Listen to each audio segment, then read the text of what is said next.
안녕하세요. 날개입니다. 오늘은 제 지난 사연을 소개하려고 합니다. 제가 그 당시에는 어떤 생각이었고 어떤 마음을 가지고 있었는지 한번 알아보시죠.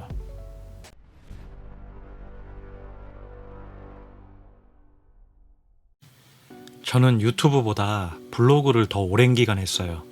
처음에는 제 외도의 상처를 어디 말할 곳이 없어서 블로그를 일기장처럼 제가 겪은 것, 제 심정 같은 것을 그냥 마구잡이로 올렸어요. 제가 외도 때문에 소송을 정말 많이 했거든요. 지금 세보니까 18개의 소송을 했더라고요. 그렇게 많은 소송을 하면서 격하게 외도를 체험하면서 제가 느낀 게 뭐냐면, 저도 그 당시 그랬지만 제 블로그에 사연을 말씀해 주시는 분들, 그 많은 분들 대처법이 잘못됐다는 것을 알았어요. 그래서 그분들에게 도움을 주고 싶었어요. 물론 제가 말하는 게 100% 매뉴얼은 아니에요. 하지만 최소 그렇게 하시면 안 된다는 것 정도는 이제는 말씀드릴 수 있게 되었어요. 이게 제가 날개TV를 시작하게 된 결정적인 계기예요. 외도라는 것은요, 아는 순간 제정신이 아니기 때문에 혼자서 해결이 힘들어요. 그래서 오늘은 제 사연은 어떻고 제가 무슨 실수를 저질렀는지를 말씀드리면서 여러분들은 최소 저처럼 하지 마시라고 알려드리고 싶었어요. 저에게 사연을 말씀해 주시는 분들 첫마디가 뭔지 아세요? 대부분은 이런 일이 나에게 일어날지 몰랐다 예요. 저도 그런 일이 일어날지 몰랐는데 그런 일이 일어났네요. 지금으로부터는 약 4년 전 시점인데요. 전 정말 제 아내가 바람날 거라고는 생각하지 못했거든요. 바람날 거라는 생각 자체가 제로였어요. 근데 어느 순간 조금 이상한 거예요. 짜증이 늘어나고 신세한탄이 늘어났어요. 뭐 힘드네, 갱년기네 하면서 자꾸 외박을 가겠다는 거예요. 제가 실수한 게 여기서부터인데 저는 그냥 쿨하게 보내줬어요. 심지어 가서 스트레스 잘 풀고 오라고까지 했죠. 외박을 갔다 오면 정말 즐거워 보였어요. 그냥 그러려니 했고 심지어 잘 보내줬다라는 생각까지 했다니까요. 그런데 적당히 가야 하는데 외박을 간다고 하는 횟수가 점점 도를 지나쳐가요. 일반 부부 사이 어때요? 남자들은 월요일부터 금요일까지 직장 다니고 주말이나 되어야 부부와 아이가 함께할 시간이 나는 건데 한 달에 한 번을 넘어서 3번도 외박을 가기도 했어요. 좀 이상하다 생각은 했지만 제가 선천적으로 둔한 건지 믿은 건지 그때도 의심하지 않았어요. 여기서 제가 말씀드리고 싶은 게, 남녀를 떠나서 정상적인 배우자라면 주말에 내 배우자, 내 아이들과 시간을 즐기려고 하지 이렇게 외박을 하거나 하진 않는다는 거죠. 그때 눈치챘어야 했어요. 그런데 저는 이런 징조를 한참을 지속한 후에나 눈치를 채게 됩니다. 외박을 다녀오면 어떤지 아세요? 정말 즐거워해요. 그래서 저는 외박 잘 보내줬다 생각했는데, 그게 지금 생각해보면 바람난 사람으로서는 즐거운 시간을 보내고 왔으니까 당연한 거였어요. 그리고 다녀오면 썰을 많이 풀어놔요. 외박 가서 이거 했다 저거 했다 이런 거. 그러면서 은근슬쩍 저한테는 상간남이죠. 상간남 이야기를 많이 했었어요. 누구누군데 주식을 해서 이만큼 벌었다더라. 차를 이거 사려고 하는데 이 차는 어떤 거야? 하면서 그때는 몰랐지만 지금 생각해보면 상간남 이야기를 많이 했었어요. 여기서 제가 여러분들에게 말씀드리고 싶은 게, 여러분 배우자의 불륜 상대는 이미 여러분이 알고 있어요. 왜 그러냐면 내 배우자는 지금 굉장히 즐거운 상태예요. 바람피면서 젊음을 되찾은 것 같기도 하고, 현실은 평범하고 지루한 일상인데 이렇게 속여가며 몰래 미래를 즐기니까 짜릿하기도 하고, 둘만 간직해야 하는 비밀도 생겼고 매사가 흥미진진하단 말이죠. 거기서 나오는 엔돌핀을 주체를 못하는 거예요. 막 나 바람핀다, 나 연애한다 이런 것을 자랑하고 싶어서 안달이 났단 말이에요. 그런 욕구를 못 참고 남편 또는 아내에게까지 이렇게 흘린단 말이에요. 얼마나 속으로 짜릿했을까요? 지금 상간남 자랑하고 있는데 그걸 눈치채지 못하는 등신 같은 남편을 보면서요. 어쨌든 저는 그랬고요. 제가 외도당한 다른 분들 사연을 쭉 들어보면 다 지난 시점에서 생각해보면 상간자는 가까이에 있었다예요. 모두 다 이런 경우는 아니겠지만 대부분은 내 배우자 입에서 이미 여러 번 언급되었더라고요. 제가 지금은 이러면 100% 바람입니다 라고 말하는 증상이 있는데요. 그건 핸드폰과 외박이에요. 바람나면요, 핸드폰에 굉장히 민감해져요. 저희 집은 바람날 당시 아이가 11살, 7살이었어요. 아이가 어리기 때문에 핸드폰을 따로 사주진 않았어요. 그래서 가끔은 제 핸드폰 또는 아내 핸드폰을 아이에게 보여줬는데 어느 순간 절대로 핸드폰을 아이에게도 주지 않는 거예요. 심지어 샤워할 때도 가지고 들어가고 잘 때는 베개 밑에 두고 자더라고요. 그런데 제 전 배우자는 핸드폰을 좀 많이 하는 편이긴 해서 그것 또한 좀 심한데? 라고 생각하면서 의심하지 않았어요. 외박은 뭐 말 안 해도 외박해야 불린 짓을 할 수 있으니까 당연한 거겠죠. 그래서 제가 세운 공식이 핸드폰 철통 보안 플러스 외박 증가면 이건 100% 바람이라는 공식을 세우게 되었어요. 이건 저뿐만이 아니고 제가 인터뷰한 사연자분들 대부분 공통점이더라고요. 저 같은 눈치 없는 남편도 바람피나? 라고 의심하게 될 결정적인 사건이 있었는데요. 그건 블랙박스였어요. 저희 집은 제 차하고 와이프 차 2대였거든요. 아시다시피 블랙박스라는 게 주기적으로 포맷을 해줘야 하는데 보통은 귀찮아서 안 한단 말이에요. 근데 그때는 왠지 블랙박스 영상 잘 녹화되나 확인도 하고 포맷도 하고 싶어지더라고요. 그래서 와이프 차 블랙박스 메모리를 떼와서 영상 확인을 하는데 이상하게 녹화되어 있는 영상이 딱 1개예요. 차량 시동 끄고 내려서 집으로 들어가는 영상 딱 1개. 이걸 보고 무언가 잘못됐다 라는 촉이 처음으로 왔었어요. 갑자기 막 손이 떨리더라고요.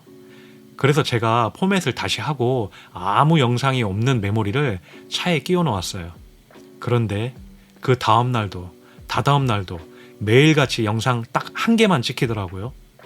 주차하고 집으로 오는 영상 딱 1개. 아, 매일 영상을 지우는구나 라고 생각이 들었죠. 하늘이 도왔다고나 할까요? 저는 IT 관련 일을 20년가량 했어요. 그래서 별다른 어려움 없이 저 혼자 블랙박스를 복원해봤어요.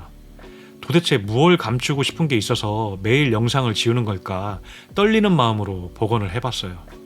지금은 그 일이 있은 후로 4년 정도 지났는데 이 영상이 아직도 저에게는 트라우마로 남게 되었어요. 복원된 영상 대부분이 제 욕이었어요. 저 솔직히 제 아내라는 사람이 이렇게 제 험담을 뒤에서 하고 다니는지 몰랐어요. 험담을 하는 대상도 다양하게 많더라고요. 지인들, 처가 사람들, 친구, 상간남, 심지어 7살짜리 딸아이가 다니는 어린이집 담임교사까지 정말 다양했었어요. 그냥 모든 사람에게 제가 험담을 하고 다녔다는 거죠. 그 당시에는 제가 퇴근을 하면서 어린이집 들려서 딸을 픽업해 왔거든요. 그 일이 있은 후로 어린이집 가서 딸아이 담임선생님 보는 게 큰 고통이 되었어요. 이런 고통 다음으로 한 가지 수확이 있다면 복원한 블랙박스에서 핵심 증거 하나를 찾아냈어요. 그 핵심 증거는 상간소송에서 기혼자임을 이미 알고도 교제한 증거로 쓰였어요. 그 내용이 무엇이냐면 친한 동생하고 대화한 내용인데요. 이혼하고 누구누구누구 상간남 이름을 대면서 상간남에게 가려고 하는데 걔는 어떻게 생각하는지 모르겠어. 이혼하고 당장 오라는 것도 아니고 그렇다고 아닌 것도 아니고 너는 어떻게 생각해? 내가 왜 유부녀를 만나? 이렇게 이야기해서 나 상처 입었어. 이런 내용이었어요. 상간 소송적으로 보면 여기 빼박 증거가 하나 있는 거죠. 첫째, 이름을 언급해서 상간자가 특정이 되었고, 두 번째, 상간자는 이미 유부녀인지 알고 있었고, 이렇게 저한테는 정말 소중한 증거 하나를 얻게 되었어요. 그 블랙박스를 열어본 고통은 어마어마했어요. 내 아내가 바람 피운다는 것을 알게 된 순간 잠을 못 자겠더라고요. 몇 날 며칠을 뜬 눈으로 지샜어요. 잠도 안 오고 머릿속이 복잡하고 온갖 쓸데없는 상상이 저를 괴롭혔어요. 당장 추궁해야 하나? 물어봐야 하나? 내가 보기엔 바람 같은데 바람 아니면 어떡하지? 아니라고 하면 어떡하지? 이런 상상들이 저를 괴롭혔었어요. 여기서 결정적인 제 2번째 실수를 합니다. 증거가 완벽하지 않은 상태에서 아내를 추궁했어요. 여름을 지나 초겨울 무렵이었거든요. 밤새 고민을 해봤는데 물어봐야 할 것 같더라고요. 그놈 누구냐고, 그놈 만나서 도대체 뭔 짓거리 하고 다녔냐고 너무 물어보고 싶었어요.